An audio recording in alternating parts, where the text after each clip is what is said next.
지난주에 저희가 교회 개혁에 관한 얘기를 했습니다. 오늘도 지난주에 이어서 교회 개혁에 관한 얘기를 조금 더 해보려고 합니다.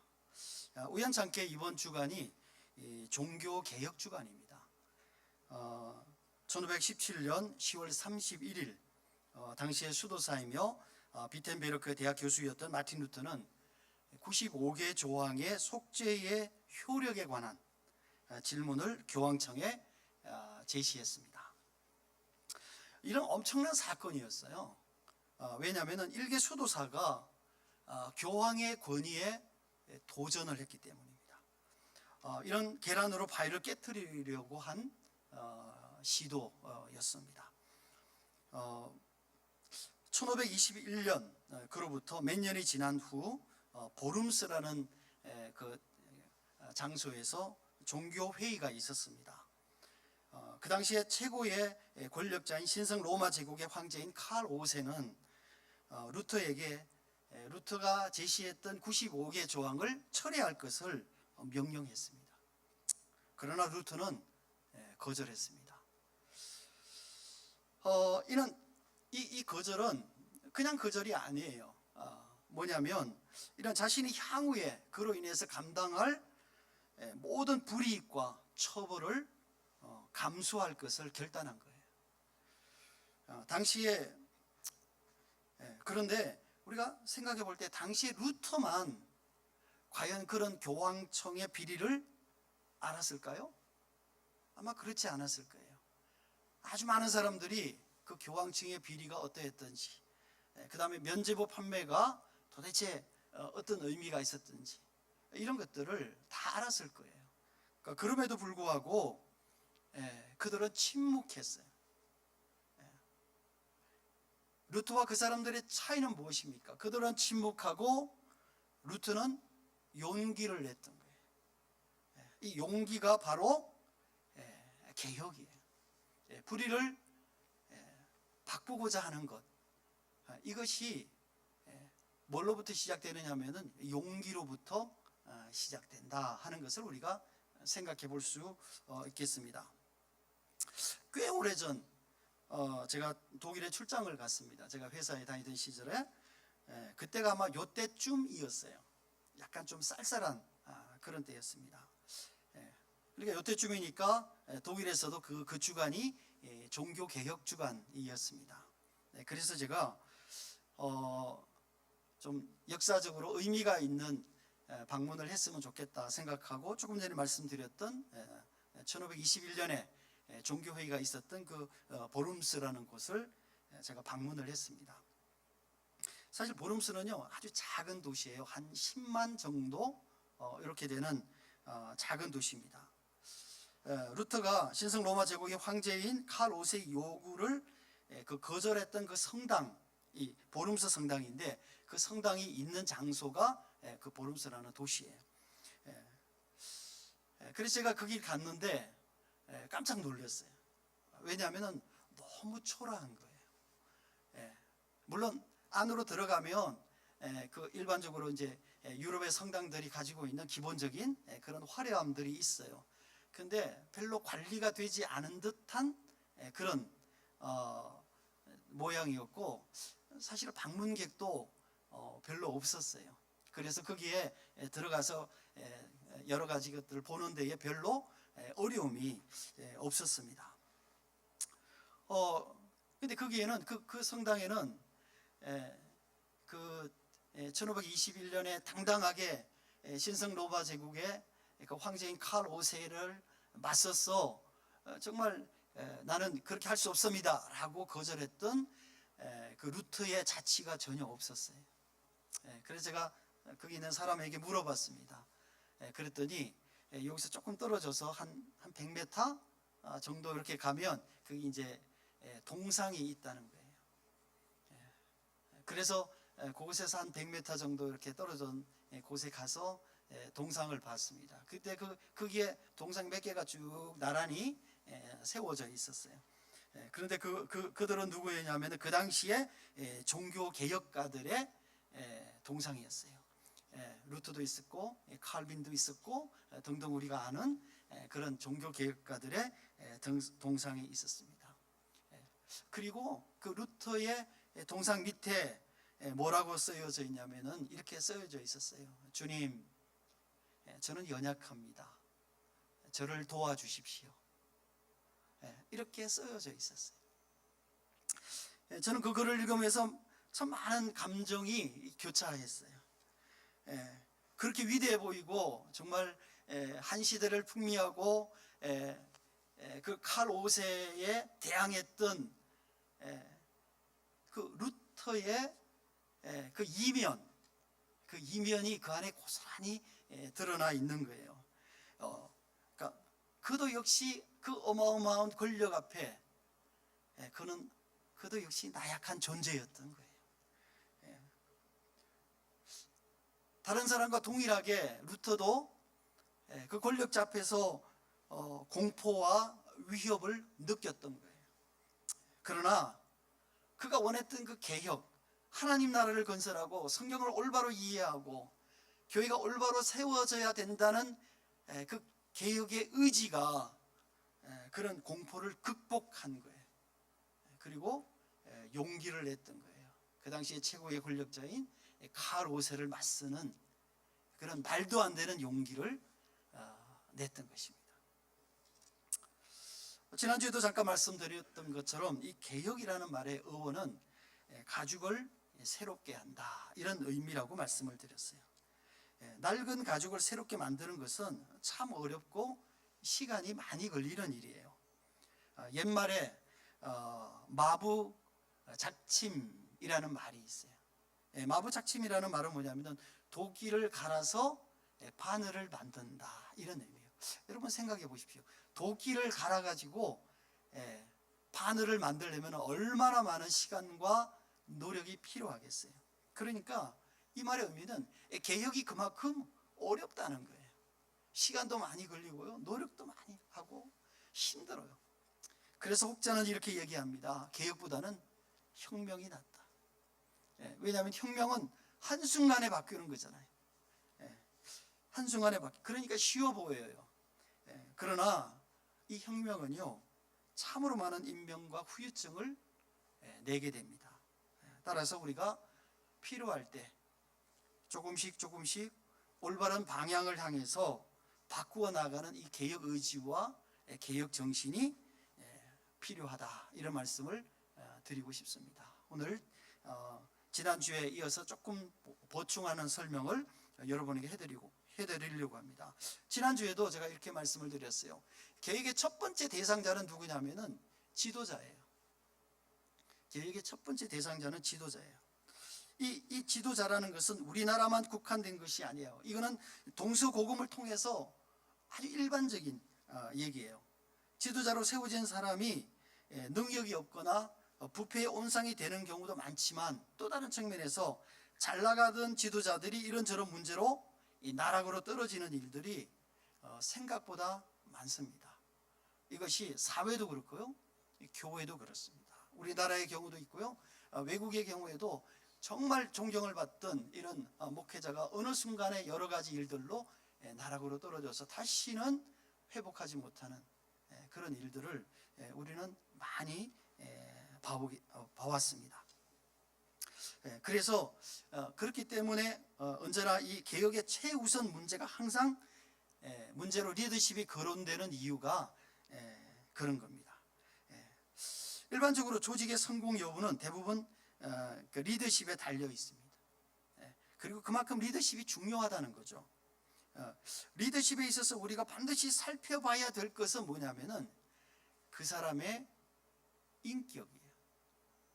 인격은요, 절대로 하루아침에 말 바꾸듯이 바꿔지는 게 아니에요. 그 인격이라는 것은 그 사람이 지금까지 삶을 살아온 전체의 그 사람의 인생을 나타내는 거예요. 그래서 그러나 지금은요, 사람들이 인격이 아닌 성격을 더 중요하게 생각합니다. 왜냐하면 그 인격은요, 하나님의 성품을 담는 거예요.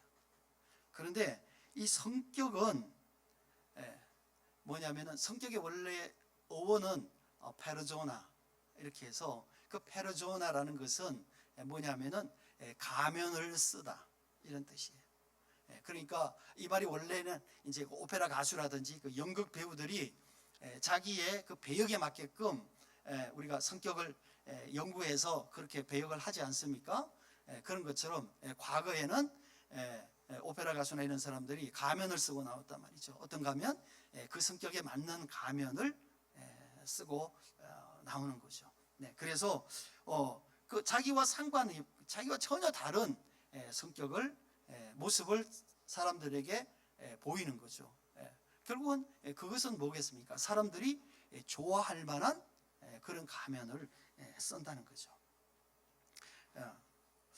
그래서 인격이라는 것은 언제 나타나냐 하면은 그 사람의 리더가 되기 전과 그 다음에 리더가 되고 난 후가 달라지는 거예요. 그러니까 이 성격은 원래 그 사람의 리더가 되기 전의 모습이 리더가 되고 난 후에 그대로 나타나게 되는 것입니다. 따라서 그 사람은 결국은 리더가 되기 위해서 사람들이 좋아하는, 사람들이 선호하는 성격의 가면을 썼던 거예요.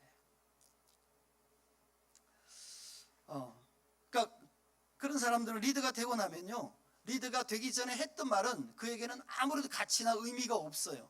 그 약속을 지키려고 노력하지도 않습니다. 그 사람의 목표는 리더가 되는 거예요. 리더가 되는 거예요. 따라서 그가 했던 모든 말들이나 행동은 리더가 되기 위한 과정이기 때문에 그에게는 의미가 없는 거예요. 근데 사람들은 어리석게도 계속해서 이 거짓말에 속아 넘어갑니다. 왜냐하면요, 그 사람들이 허황된 꿈을 갖고 있기 때문이에요. 그 리더가 내가 이루지 못한 뭔가를 그 사람이 이루어 줄 것이라고 착각하기 때문이에요. 그래서 그 허황된 꿈을, 자기가 못 이룬 그 꿈을 그 리더를 통해서 계속 투영합니다. 그 리더가 내 꿈을 대신 이루어 줄 것이라고 생각한단 말이죠. 절대로 그런 일은 일어나지 않습니다. 일반적으로 그런 사람들은 리더가 되고 난 후에 이런 얘기들 많이 듣습니다. 저 사람이 달라졌어. 좋게 달라진 게 아니라 다르게 달라진 거죠.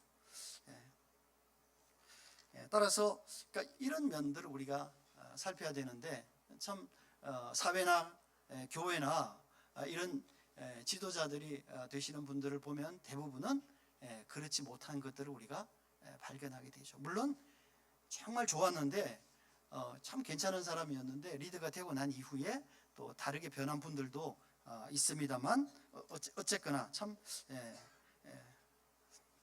어려운 거죠.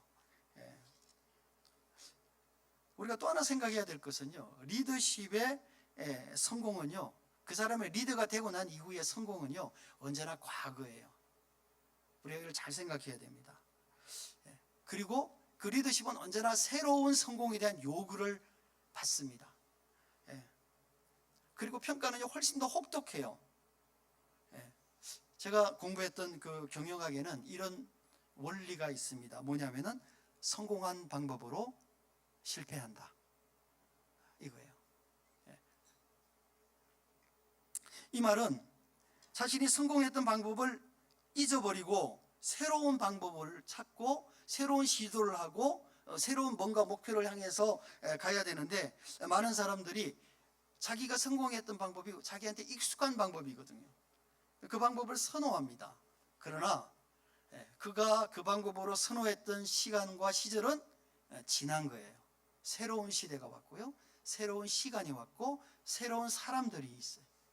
따라서 바뀌어져야 되는 거예요. 따라서 이것이 리더십이 성공하기 굉장히 어려운 이유 중에 하나예요.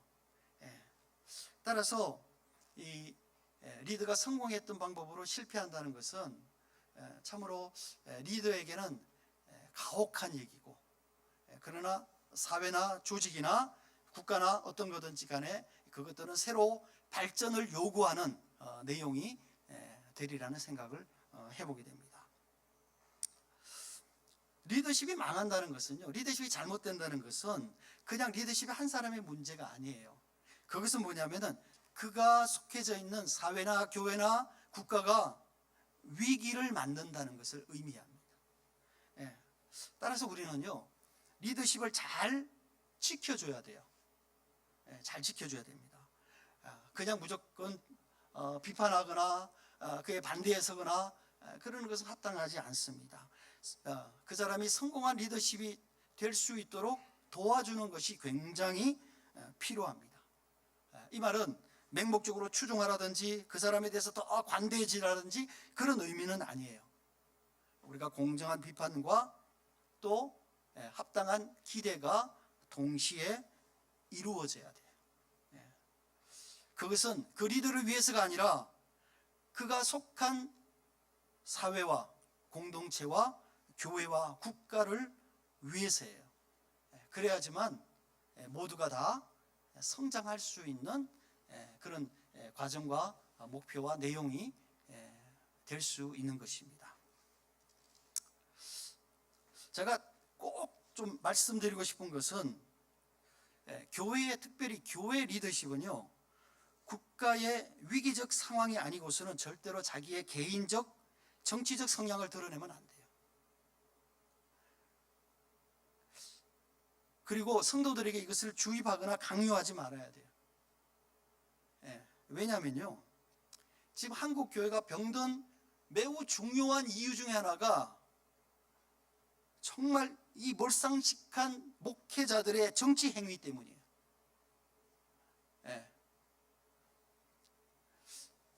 그리고 교인들이 그를 따라가요. 안타깝게도 그분들이 정치인인지 목회자인지를 모르겠어요.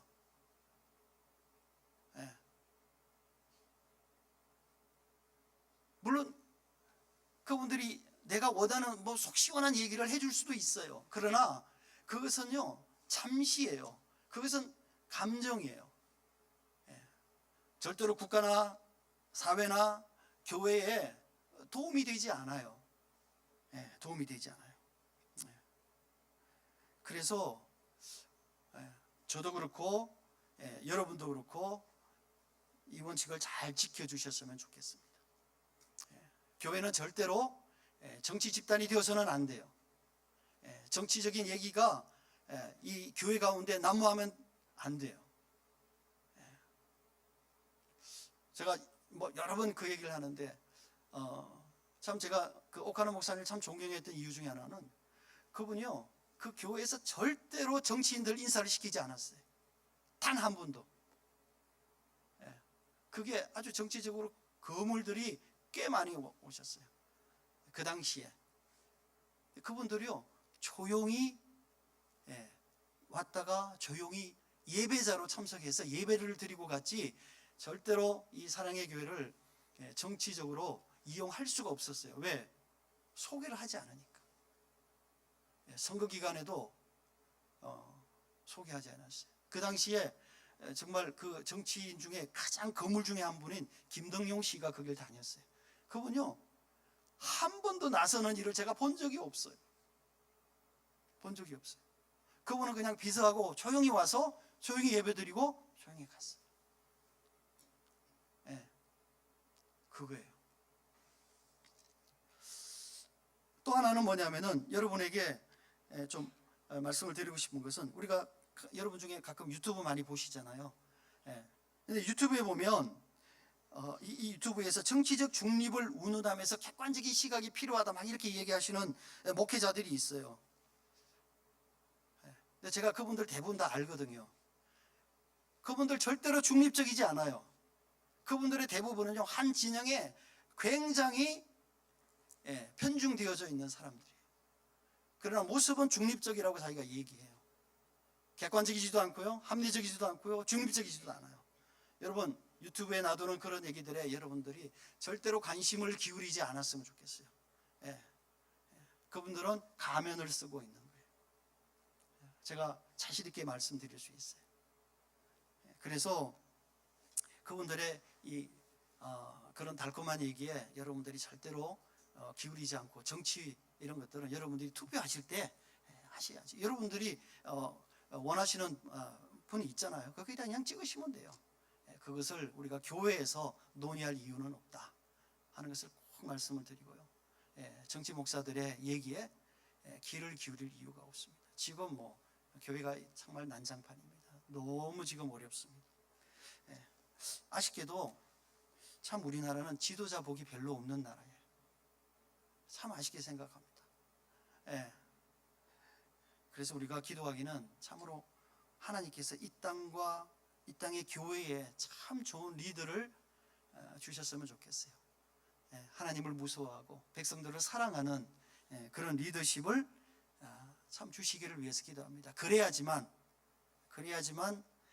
정말 다른 나라와 다르게 참 큰 부흥을 경험했던 이 나라가 다시 한번 하나님의 종의 나라로 거듭날 수 있고 하나님의 그 종으로 잘 이 세상의 복음을 위해서 잘 쓰여질 수 있다, 이런 생각을 해보고 저도 정말 기도할 때마다 무릎 꿇고 그런 기도를 합니다. 하나님, 정말 하나님을 무서워하고 백성을 사랑하는 지도자를 하나님 주십시오. 이것이 교회뿐만 아니라 국가도 마찬가지. 그런 지도자가 참 저는 필요하다. 그러면은 한국이 이 나라가 정말 복음적으로 정말 꽃피울, 다시 한번 꽃피우는 그 복음의 계절이 오리라고 저는 개인적으로 생각합니다. 두 번째, 혼인 문제예요. 성경에서 이 혼인 문제에 관한 얘기를 하고 있습니다. 13장 23절, 24절, 26절 저희가 같이 한번 읽도록 하겠습니다. 시작.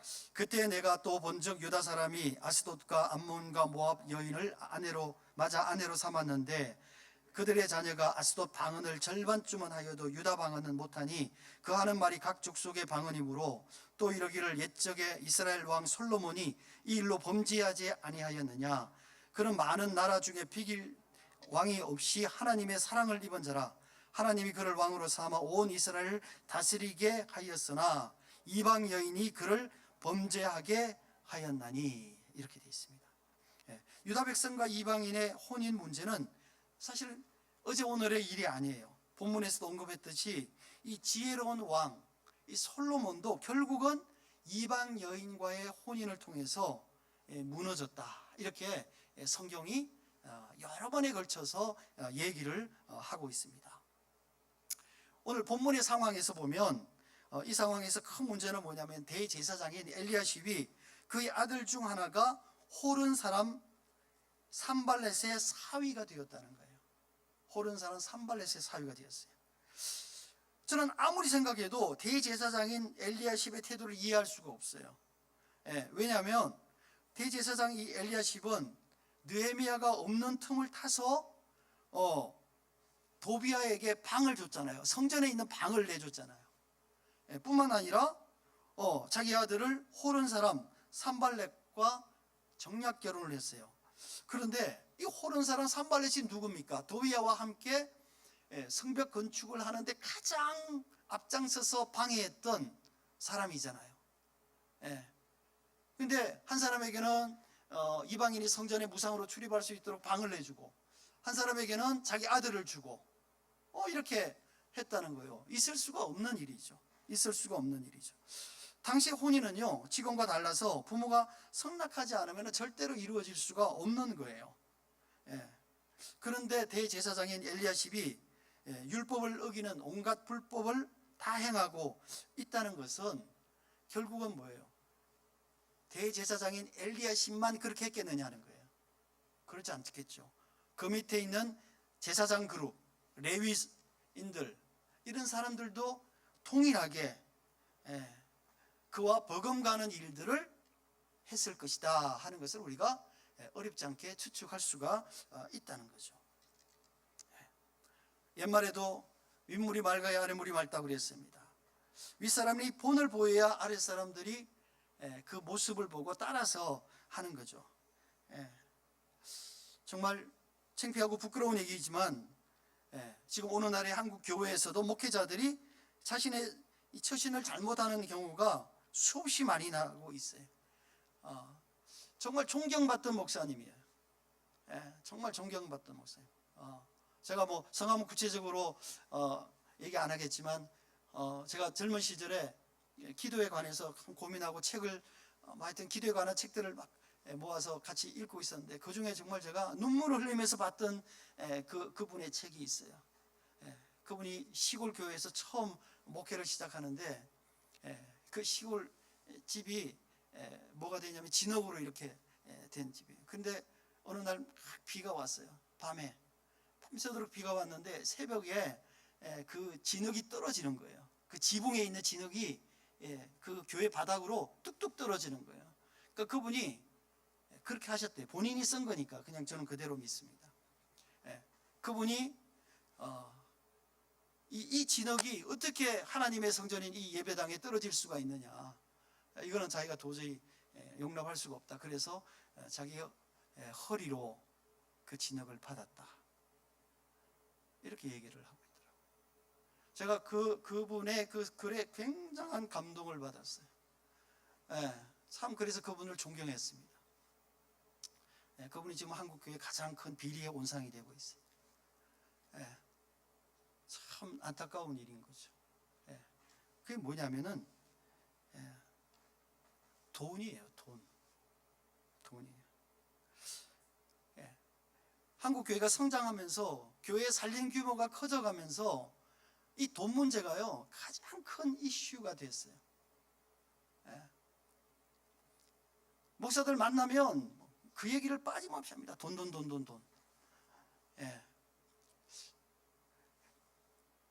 과거에 우리의 선배들은요, 특별히 목회자들이 별로 돈에 대해서 관심이 없었어요. 왜냐하면 그 당시는 교회가 다 어려웠거든요. 제가 이런 말씀을 드리는 게 참 죄송하지만 저희 부친이 평생 목회하시고 70세 은퇴하셨는데요, 수중에 돈 2천만 원 남아 있었어요. 집도 없었어요. 왜? 평생을 사택에 사셨거든요. 돈 2천만 원 남았어요. 퇴직금으로 받은 돈이에요. 돈이 좀 모이면 교회 건축원금 드리고, 돈이 좀 모이면 교회 건축금 드리고, 쌀도 승미 먹었지. 돈 2천만 원 드리네. 그러니까 집도 절도 없고 갈 데가 없는 거예요. 돈 2천만 원 가지고 도대체 어디에 가서 어떻게 노후를 지내신단 말이에요. 여러분, 우리의 선배들은 그렇게 지냈어요. 우리의 선배 목회자들은 그렇게 지냈어요. 다 어려운 시절이고 하나님 앞에 부르시든 받은 그 종들은 그렇게 살아야 된다고 생각했어요. 그걸 당연하게 생각했어요. 지금은 아니에요. 돈독이 올라도 너무 오른 거예요. 여러분, 너무 안타까운 거예요. 마치 이게 이 교회 돈이 자기 쌈짓돈인 것처럼 생각해요. 그런 일들이 너무 많이 일어나요. 여러분, 교회에 횡령이 얼마나 많이 일어나는 줄 아십니까? 교회에 횡령이 너무너무 많이 일어나요. 여러분, 교회 세습은요, 이 돈과 맞물려져 있는 거예요. 교회 세습을 자꾸 세습으로만 생각하면 안 돼요. 그 안에는, 그 뒤에는 뭐가 있냐면은 돈이 있는 거예요. 돈. 여러분, 20명이 있는 교회에 세습했다는 얘기 들어보셨어요? 시골에 5명밖에 안 나오는 교회에 세습했다는 얘기 들어보셨어요? 그런 얘기는요, 저도 들어본 적이 없습니다. 세습하는 교회는 어떤 교회들이에요? 돈 많은 교회예요. 돈 많은 교회요. 물론 그렇지 않은 경우도 있어요. 대부분은 그렇습니다. 마치 그 교회가 자기 걸로 생각해요. 그 교회 돈이 자기 돈으로 생각해요. 그래서 세습은 하고 싶은데 자기 아들이 목사가 아니에요. 그러니까 다른 일 하고 있는 아들을 데려다가 신학 공부를 시켜서 목회자를 만들어서 세습을 합니다. 이럴 정도예요. 여러분, 이게 한국 교회에 만연해져 있는 이 비리예요. 물론 목회자들이 비리인데, 여러분, 그게 교인들이 동의한다는 거예요. 장로들이 동의한다는 거예요. 왜 동의하는 줄 아세요? 특별히 장로님들이. 왜? 그 교회와 이해관계가 있기 때문이에요. 예. 어떤 교회들은 교회 여러 기관들이 있어요. 그 장로님들이 그 기관의 장을 하고 있어요. 여러분, 목사가 바뀌면요, 자기가 자리를 잃을 수 있어요. 여러분, 이게 오늘날의 교회예요. 제가 왜 이런 얘기를 하느냐면요, 우리가 현실을 똑바로 볼 필요가 있다는 거예요. 그리고 그게 우리의 기도 제목이 되어야 된다는 거예요. 그리고 우리는 그렇게 하지 말아야 된다는 거예요. 예. 이게 물론 뭐 저희 교회가 그렇게 되기가 뭐 시간이 꽤 오래 걸리겠죠, 그죠? 네. 어쨌든 왜냐하면 저희가 인식을 하고 있어야 된다. 가장 성스럽고 가장 정말 좋은 교회가 가장 세상에서 가장 부패한 집단이 될 수 있다는 우리가 인정하고 있어요.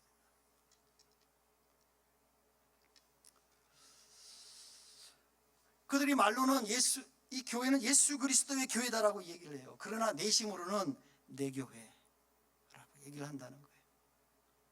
예. 여러분도 겪어보셨잖아요. 여러분도 겪어보셨잖아요. 예. 또 하나는요, 지금 한국 교회는 세상의 논리를 쫓아가는데 너무 바빠요. 예. 사회는요, 이익 집단이에요. 그런 관계적인 논리, 이익의 논리를 펴니다. 근데 교회가 세상을 쫓아가면은요, 교회는 더 이상 빛과 소금의 역할을 감당할 수가 없어요. 예, 빛을 잃어버리고요, 소금의 맛을 잃어버리게 됩니다. 왜? 그들의 나쁜 영향을 받기 때문이에요. 여러분, 이 문제는요, 그냥 교회가 빛과 소금의 역할을 상실한다가 아니에요. 이거 심각한 문제가 있어요. 왜냐하면요, 그것을 주장하는 교회의 대부분은요, 자유주의 신학에 물들어져 있는 사람들이에요. 실제로 그렇습니다. 왜냐하면 이 자유주의 신학들이 사회가 발달하면서 사회가 발달한 다양한 모습으로 교회에 챌린지를 해요. 우리가 세계관이 필요하다. 그 다음에 노동자를 위해서 일을 해야 된다. 뭐를 위해서 일을 해야 된다. 물론 그 말이 필요합니다. 교회가 그런 역할을 해야 되고요, 굉장히 중요한 일이에요. 그러나 시간이 지나서 보면은요, 그들이 주장하는 것이 우선이지 교회가 우선이 아니에요. 그리고 신앙이 우선이 아니에요. 여러분의 개인 구원이 우선이 아니에요. 이렇게 엇나간 지금 교회 집단들이 한국에 굉장히 많이 있습니다. 굉장히 많이 있습니다. 그 사람들이 교회를 안 다니는 사람들이 아니에요. 교회를 다니는 사람들이에요. 그럼에도 불구하고 그들은 정말 하나님을 만나는 시간보다 더 중요하게 생각하는 게 뭐냐면 사회적인 정의를 실현하는 거예요. 사회적인 정의를 실현하는 거예요. 하나님 나라가 이 땅에 임하고 하나님 나라를 이 땅에 구현하는 일이 중요한 것이 아니라 자기들이 생각하는 정치적인 사상과 이념이 실현되는 것을 우선으로 생각하는 사람들이에요. 그들에게 신앙은 없어요.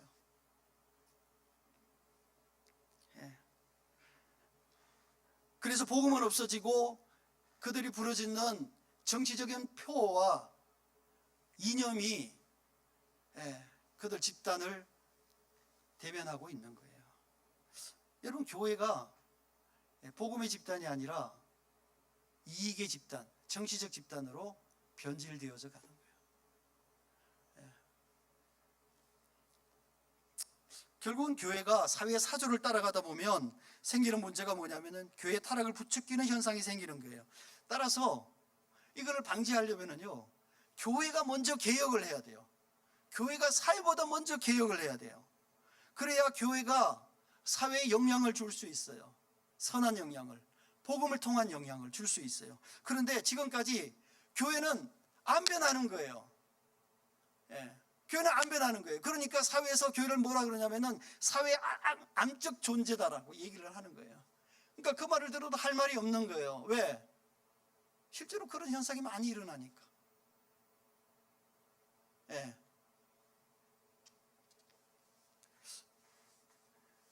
교회가 올바로 세워져야 이 젊은이들이 복음을 통해서 꿈을 꿀 수 있어요. 사람들이 가정에서 부부관계와 부모와 자녀관계 가운데서도 회복이 일어날 수 있는 거예요. 그렇지 않으면 우리는 지속적으로 이익을 위해서 다투는 꿈을 상실한 그런 개인과 집단이 될 수밖에 없다는 거예요. 그래서 제가 교회가 먼저 개혁되어져야 된다. 지금 한국교회는 어디서부터 개혁을 해야 될지 엄두가 서지 않아요. 도대체 어디서부터 시작을 해야 될지 참 어렵습니다. 분명한 것은요, 이 지도자들이, 목회자들이 자기 자신을 개혁의 대상으로 삼지 않는다는 거예요. 이게 제일 큰 문제예요. 답은 하나예요. 성도들이 개혁을 해야 돼요. 근데 문제가 있어요. 개혁에는 조건이 있어요. 그 개혁은요, 언제나 성경적 개혁이어야 되는 거예요. 사회 현상을 따라가는 개혁이 아니라 성경적 개혁을 해야 되는데, 여러분, 문제는 뭐냐면 여러분이 성경을 모른다는 거예요.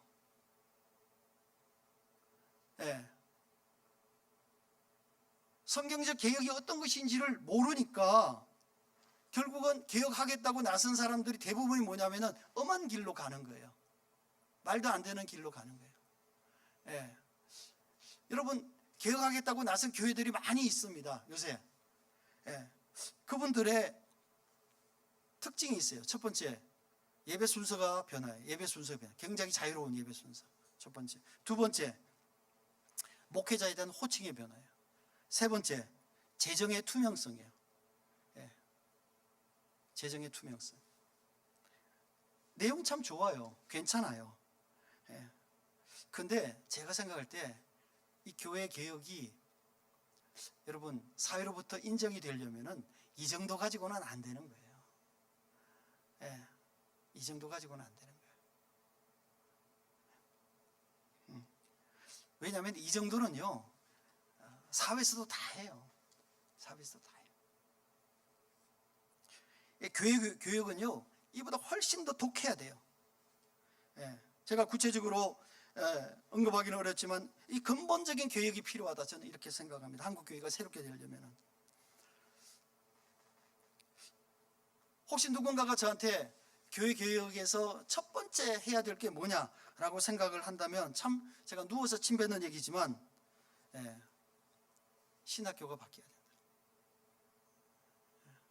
한국의 대부분의 신학교는 문을 닫아야 된다.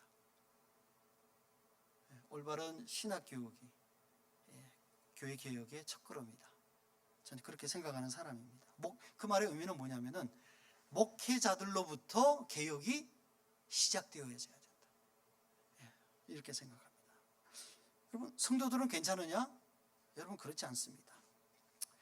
여러분, 개혁하는데 또 하나 걸림돌이 뭐냐면은 성도들이에요. 아까 말씀드렸지만 우리 성도님들이 성경을 몰라요. 성경을 모르면은요, 내가 사회에서 배운 것 가지고 개혁을 하려고 들어요. 교회를. 그러니까 교회가 올바로 되지 않는 거예요. 성경에서 성경적 개혁은 무엇인가요? 여러분, 우리가 아침에 요새 큐티 하는데 히스기야를 보잖아요. 히스기야가 얼마나 많은 그 개혁을 합니까? 여러분, 요시야를 보잖아요. 요시야가 개혁을 하는 근본적인, 히스기야나 요시야가 개혁을 하는 근본적인 토대는 뭐냐면은 성경이에요. 성경에서 뭐라고 얘기하고 있는가? 성경에서 뭐라고 얘기해요? 제가 가끔 언급했던 교회가 지난 한 10년 전쯤에 개혁적인 교회를 만들겠다라고 호기롭게 시작을 했어요. 그때 그 개혁에 동참한 성도가 한 1,500명, 2,000명 정도 됩니다. 꽤 크게 시작을 했어요. 근데 지금은요, 한 300명 정도가 남아 있어요. 그리고 그 교회도 둘로 나누어져 있어요. 같은 공간, 두 교회, 두 예배예요. 웃기는 거죠.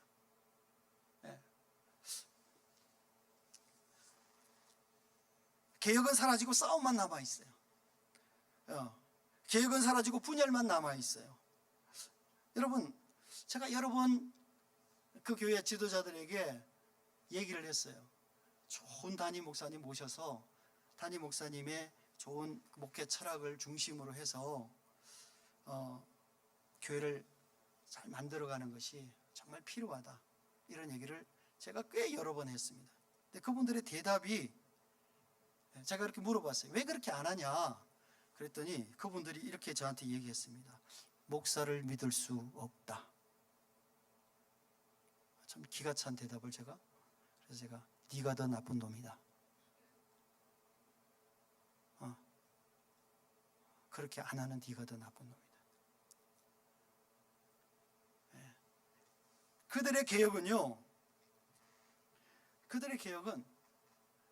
사람들이 원래 기대했던 거하고 자꾸 달라지니까 개인들이 계속 빠져나가기 시작했어요. 그래서 1500명, 2000명 됐던 게 지금 10년 만에 300명 됐는데, 여러분, 그들의 개혁은 뭐냐면은 교회를 바꾸어서 정말 좋은 교회를 만드는 것이 아니라 자기들의 권력을 지키는 거예요. 교회 안에서의 권력을 지키는 거예요. 여러분, 그게 뭐라고?